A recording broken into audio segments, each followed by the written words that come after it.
ஒரு முக்கியமான ஒரு பகுதி நடனத்திற்கு. அந்த வகையில் ஒரு இனிமையான ஒரு பக்கவாதியம் இசை, மிருதங்கம், வயலின், இதோடு இந்த ஆடல் இந்த குழந்தைகள் ஆடுவதை பார்க்கும்போது நம்மை மெய்மறந்து பார்க்கின்றோம். இந்த குழந்தைகள்லாம் இத்தனை சிறப்பாக ஆடுவதற்கு காரணம் என்னவென்றால் அவருடைய குரு தான் முதலில் சொல்ல வேண்டும். இந்த கலைத்துறையை பொறுத்தவரை உங்களுடைய குரு யார் என்றுதான் முதலில் கேட்பார்கள். அந்த வகையில் திருமதி புவனேஸ்வரி அவர்கள், உங்களுக்கு எல்லாம் திருச்சியில் இருக்கின்றீர்கள், கலைக்காவலை பற்றி தெரியாமல் இருக்க முடியாது. திருச்சி மட்டுமல்ல, தமிழகம் மட்டுமல்ல, இந்தியா உலகெங்கிலும் கலைக்காவிரி என்றால் அனைவருக்கும் தெரிந்த ஒரு நிறுவனம். அந்த நிறுவனத்தில் அவர் பயின்று அங்கேயே விரிவுரையாளராக பணியாற்றி வருகிறார். அவர் ஒரு சிறந்த ஒரு நாட்டிய ஆசிரியர் மட்டுமல்ல, ஒரு நல்ல ஒரு எழுத்தாளரும் கூட. அவர் எழுதி பல நாடகங்களை நான் கலைக்காவிரியிலேயே நாட்டிய நாடகங்கள் எல்லாம் பார்த்துருக்கின்றேன். மிகச் சிறப்பாக எழுதக்கூடியவர். கொரியோகிராஃபி, அந்த டான்ஸ் கொரியோகிராஃபி மிக சிறப்பாக செய்யக்கூடியவர் அவர். அதோடல்ல, அவர் பல முதுகலை MA பட்டங்களை பெற்றிருக்கின்றார். அதோடு MPhil ஆய்வின் இளைஞர் பட்டமும் எங்கள் தமிழ் பல்கலைக்கழகத்தில் என்னுடைய நெறியில் அவர் நாட்டியத்திலும் நாடகத்துறையிலும் 2 முனைவர் MPhil பட்டம் பெற்றிருக்கின்றார். தற்பொழுது அவர் எங்களுடைய பல்கலைக்கழகத்தில் என்னிடம், அதாவது திருக்குறளில் நவரசங்கள் அப்படின்னு ஒரு புதுமையான ஒரு தலைப்பு, அது இலக்கியங்களுடன் மிகவும் தொடர்புடையதுனால அந்த ஒரு தலைப்பை எடுத்து ஒரு மிக சிறப்பாக ஆய்வு மேற்கொண்டு வருகிறார். ஆகையினால் அவருக்கு பிராக்டிக்கல் என்று சொல்லக்கூடிய அந்த ஒரு துறையிலும் மிகச் சிறந்தவர்.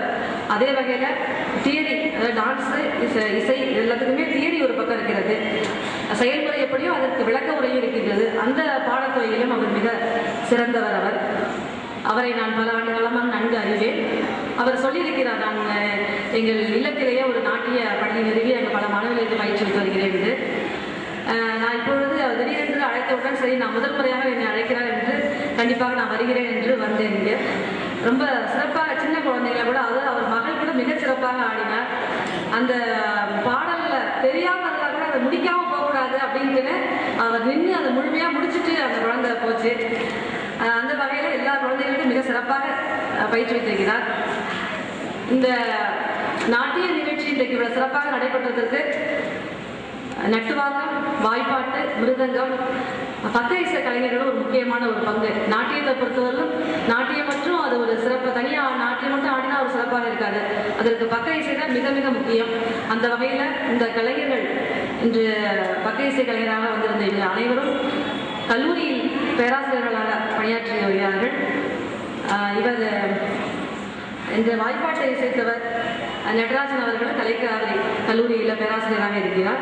அவர் நான் பல அரங்கேற்றத்திற்கு இந்த மாதிரி தலைமை தாங்க என்னை அழைக்கிறார்கள், நான் சொல்கிறேன். அந்த இடத்தில் அவர் அங்கே பாட வருவார். அது மாதிரி நான் பல இடங்களில் அவருடைய பாடல்கள் கேட்டிருக்கிறேன். மிக அற்புதமாக நாட்டியத்திற்கு ஏற்றார் போல ரொம்ப சிறப்பாக பாடக்கூடிய தகுதி படைத்தவர். அடுத்து அவர் மிருதங்கம் இசைத்த ஸ்ரீ மூர்த்தி ஐயா அவர்கள் மிக சிறப்பாக டான்ஸுக்கு நட்டுவாங்கத்திற்கு அடுத்தபடியாக மிருதங்கம் தான். ஏன்னா அந்த குழந்தைங்க ஆடுற காலில் என்ன அடவு செய்கிறாங்க அப்படிங்கிறத அதை மிருதங்கத்தில் மிக சிறப்பாக வாசித்து அந்த நடனத்தை இன்னும் மெருகூட்டி சிறப்பித்தார்கள். அடுத்ததாக ராம்பிரசாத் அவர்கள் திருவையாறு தமிழ்நாடு அரசு இசைக்கல்லூரியில் பேராசிரியராக வயலின் பேராசிரியராக பணியாற்றி வருகிறார். அவரை நான் நன்கு அறிவேன். அவரும் மிக சிறப்பாக பல நிகழ்ச்சிகளுக்கெல்லாம், இசை நாட்டிய நிகழ்ச்சிகளுக்கெல்லாம் எங்களுக்கும் வாசித்திருக்கிறார். அந்த வகையில் மிக சிறப்பாக இந்த பாடலுக்கு வயலின் இசைத்து இந்த நிகழ்ச்சியை சிறப்பித்திருக்கிறார்கள். அந்த கலைஞர்களுக்கு என்னுடைய பாராட்டுகளையும் வாழ்த்துக்களையும் தெரிவித்துக் கொள்கிறேன். இன்று அரங்கேற்றம் நிகழ்த்திய செல்வி சுரேகா, கிஷோர் மற்றும் ரேஷன், இந்த 3 மாணவர்களும் மிகச்சிறப்பாக அந்த வர்ணம் என்று சொல்லக்கூடிய ஒரு முக்கியமான ஒரு பகுதி நாட்டியத்தில், அதில் உள்ள ஜதிகள், ஸ்வரம், சாகித்யம் மிக பாவத்தோடு மிகச்சிறப்பாக ஆடினார்கள்.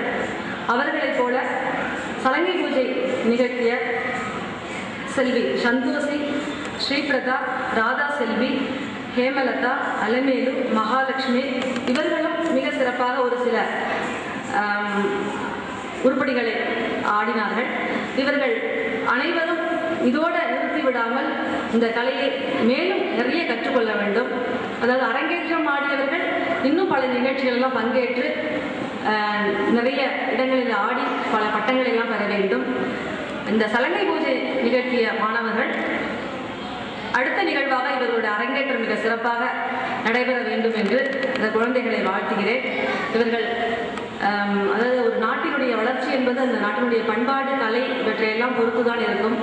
இந்த நம்மளுடைய தமிழகத்துடைய இந்த பரதநாட்டியம் என்று சொல்லக்கூடிய இந்த கலையை இன்று உலகளாவிய உலகத்தில் உள்ள அனைத்து மக்களும் மிக சிறப்பாக கண்டுகளித்து நமக்கு தமிழகத்துக்கே ஒரு பெருமை வாய்ந்த ஒரு கிளாசிக்கல் டான்ஸாக இருக்கக்கூடியது இந்திய நாட்டுக்கே.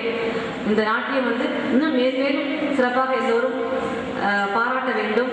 அது அடுத்த தலைமுறைக்கு மிக சிறப்பாக எடுத்து செல்வதற்கு இந்த குழந்தைகள் எல்லாம் ஒரு முன்னோடியாக இருக்க வேண்டும். இன்னும் பல நிகழ்ச்சியில் பங்கேற்று பட்டங்களையும் பரிசுகளையும் பெற வேண்டும் என்று வாழ்த்தி விடைபெறுகின்றேன். நன்றி, வணக்கம். இல்லை, நாங்கள் கண்டுபிடிப்போம்.